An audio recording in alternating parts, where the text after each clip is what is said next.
Hello, everyone. Happy Easter. I wanted to share something that happened this weekend. It was a good thing. So, there is a running club, the Saints Running Club, and I know them through my gym, and they always like, come run with us, come run with us. And I actually did do like a mile with them for their breast cancer awareness run, and I got to speak at it at the end of it. And this was in the summer. I don't quite, I can't remember exactly when.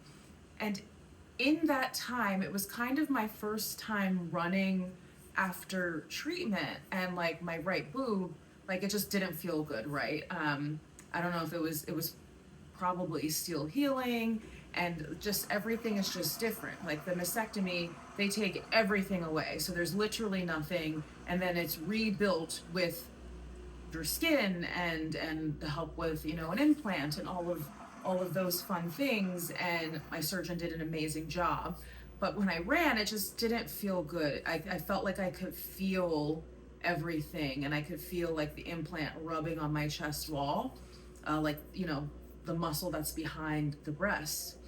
So I kind of just like said, running was something of my past. Recently, and I had run a little bit after chemo. Like it was really exciting because it was like it would be like my first minute that I could run without having to take a break, and then that slowly became more and more and more and more. But for a while, it was like I could run for 5 minutes and then I would need to like break. And this is prior to cancer. I could do anything. I had no limits, no cardio issues, no nothing. And I don't have cardio issues now, but chemo um, deeply affects the heart and deeply affects cardio. I could barely walk to the corner without having to stop and rest, which that's hard for anyone, right? Even if you weren't as mobile before, it's hard. So getting back to this weekend, it was beautiful weather, and I had saw that they do their long runs on Saturday. So I said, the last few weeks on tour, with my job, I had been going to the gym and getting some miles in. And by miles, we mean on a treadmill, and for like three, no more than 3 miles. And wasn't pushing it, wasn't trying to like go fast. I was just committed to the time and how I felt, and it ended up always being around three. And so last week I had ran one time for about 3 miles, and I believe it was three. It just, for whatever reason, the machine wasn't doing distance, but the about the time that I was on and the pace, it was about that. So I was on a date, and we were talking because he's a runner, and I said, "Oh yeah, I'm going, on a to a run club this weekend, and I'm gonna run." And he was like, "Oh cool, what kind of run is it?" And I'm like, "Oh, a long run." And he like looks at me and pauses. He's like, "Okay, like, what mileage have you run?" I'm like, "I've run 3 miles." And he starts to smile and kind of laugh, and he's like, "Well, long runs typically, are more than 5, 6, could be 10." And I said, "Cool." I said, I made the commitment to the group, to the community, to my friends that I'm going to show up, and more so the commitment to myself. And I said, long run just means to me, choose your own adventure, right? I can show up and I can run until I don't want to run anymore, or I can't run anymore, or I shouldn't run anymore. That's the beauty of it, right? I can peel off at any time. And there was no pressure to finish, just to do what was best for me, which is huge because prior to cancer, that wouldn't have been a thing. I balls to the wall, that's it, and I didn't listen to my body. So I slept. I didn't eat anything crazy. I didn't do anything crazy. I just said, did have a little prayer with myself before I left. I was like, should you be doing this? And I said, yes, because we're going to listen, and I'll know everything I need to know come mile three. So I go, I show up, everyone's amazing. There's a lot of people, it's their first time with the club, a lot of people their first time run. And, I go buy a bottle of water because I'm like, I probably should have water for 10 miles.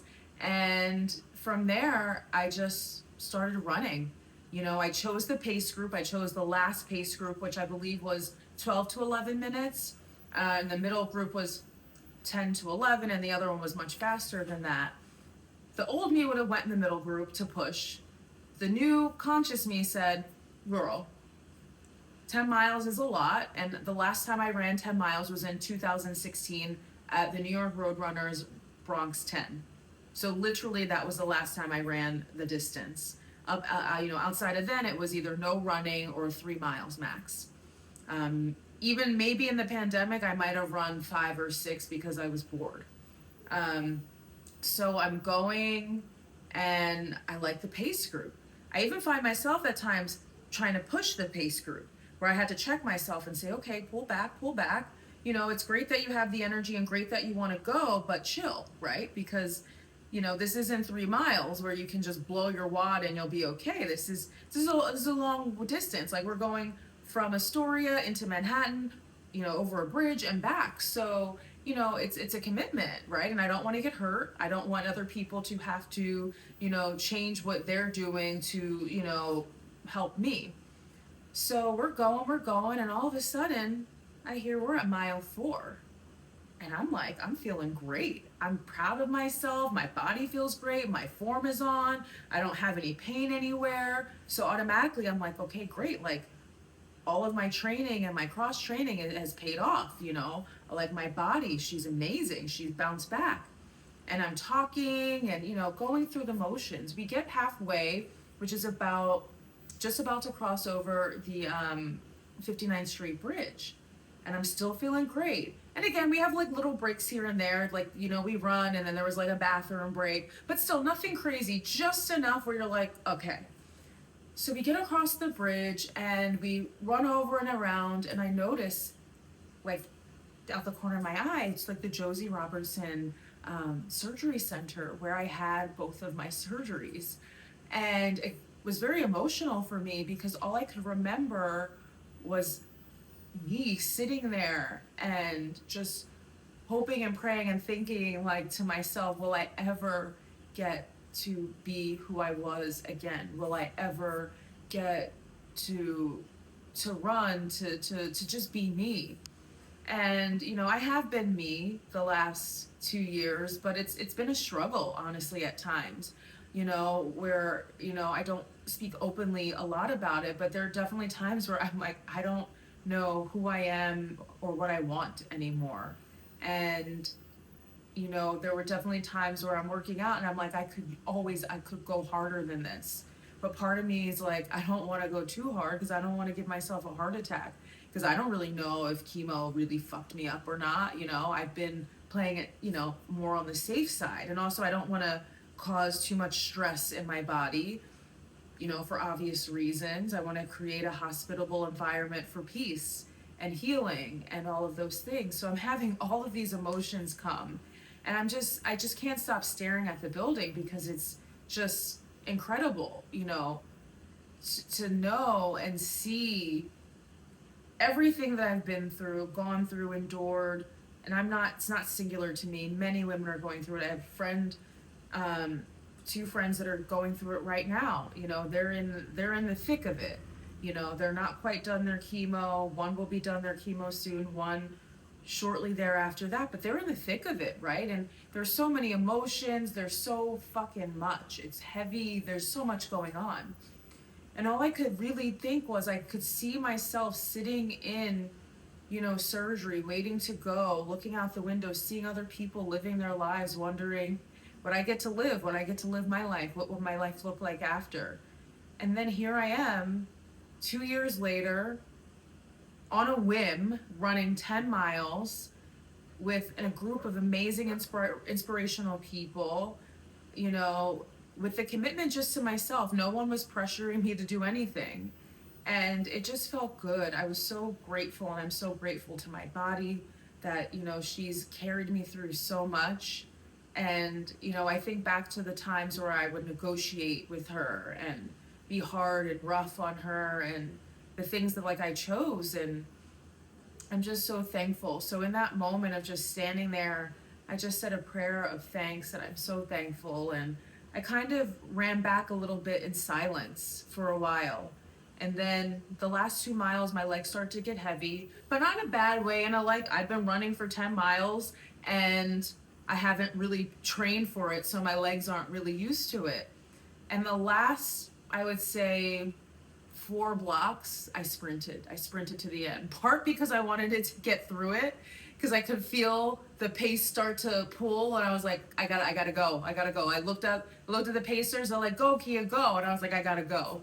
So I sprinted that last bit, and that felt so amazing, so amazing, and it just felt really good to run the 10 miles to finish.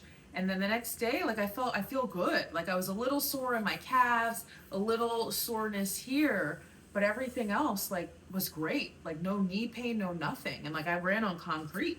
And it just meant so much to me for so many of the reasons of which I just shared with you.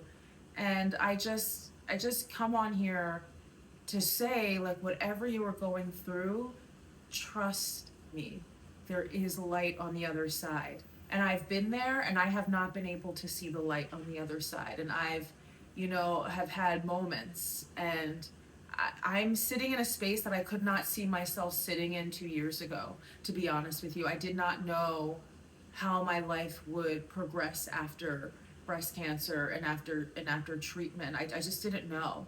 And I'm here to tell you that it is going to make sense. It is going to come together. It may not be what you hoped and dreamed and wished that it would be, but I promise you that it most likely will even be better than what we've dreamed to be. So I look at it as a gift that we get to be here, because many do not, and that we have to just take everything and live to the fullest and be thankful and grateful, and also know that it's okay to like not like what you liked and not to feel aligned. And that's part of the work that I'm doing, and for myself and with others, just to